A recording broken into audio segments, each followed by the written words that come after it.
So let's get into the banking world and some of the cross currents. I talked, as you saw, with Roberto Acevedo about the power of the dollar and being used as a weapon. Yes. I think it's great to get value-added assessment and analysis from somebody sitting in Singapore. Do you see the U.S. dollar fading away anytime soon, or the rise of the renminbi at a faster pace than most are expecting? Because we're trying to look at here the near term. Okay, that's a very good question. Before I answer the question, let me give you sort of a slight preamble to it. Sure. When the Roman controlled the roads, they controlled the world. That was called the Roman Empire. Yes. When the British controlled the sea, they controlled the world. That was called the British Empire. So the Americans came along and thought if they control air and space, they will control the world. And so they were shocked when Russians sent Sputnik into space in 1957, and they were shocked when Yuri Gagarin went to space in 1961. And then John F. Kennedy retort was that let's put a man on the moon.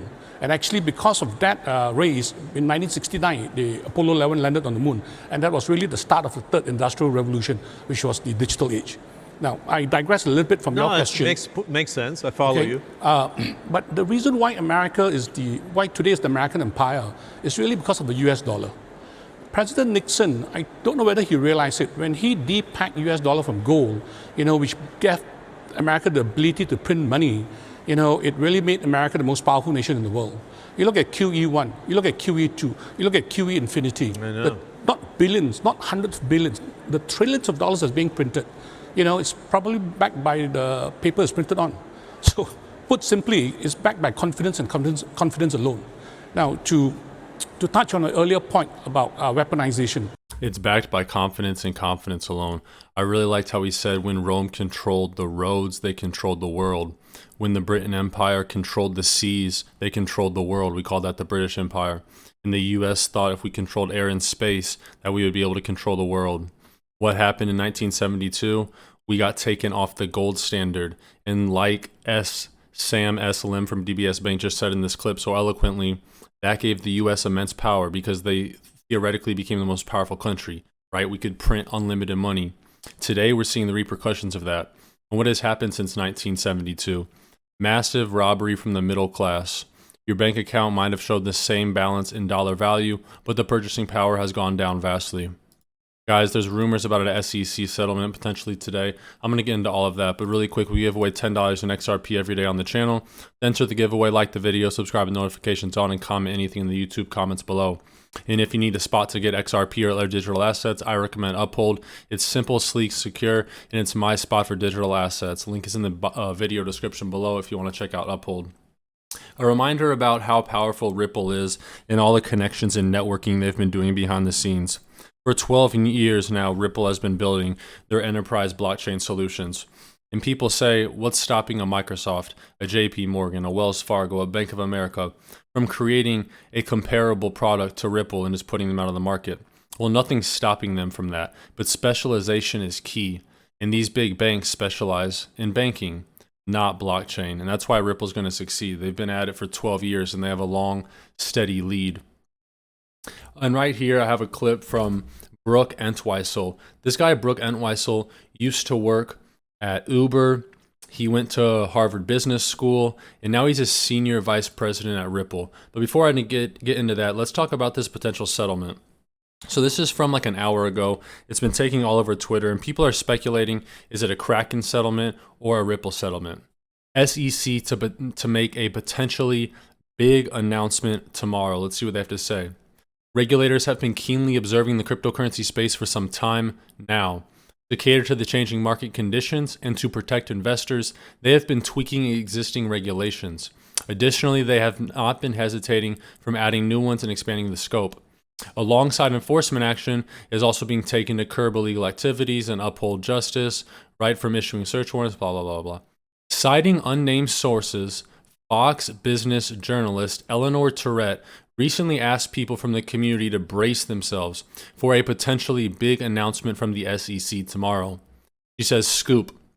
And if you guys use Twitter, my Twitter's in the video description below. I put out a lot of XRP information and I like talking to you guys on there. So if you use Twitter, check me out. Scoop. My SEC government sources tell me to be prepared for a potentially big announcement tomorrow.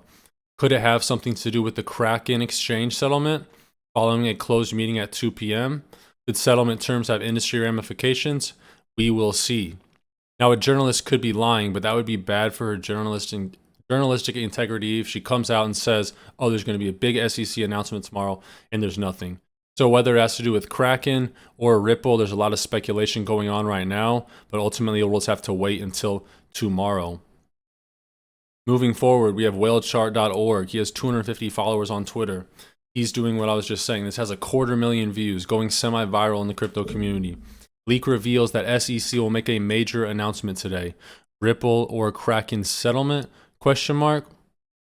And guys, this is really interesting. This is from Molly Elmore. They talk about the BAX pipeline flow model. The pipeline flow model looks at XRP as a dynamic system analogous to water moving through a set of pipes. She uses this pipe system model to determine an XRP price. Essentially, the whole economy is a whole system of plumbing. And if Ripple is maintaining the whole economy's cross-border transfers, all the pipes would be essentially filled with XRP. You know what I'm saying? It's essentially an analogy to connect Ripple to all the money. The pipes are the payment rails within the system, the underlying technology that moves the value, the XRP ledger. The amount of pipes is the supply of XRP. This includes the circulating supply and the inactive supply.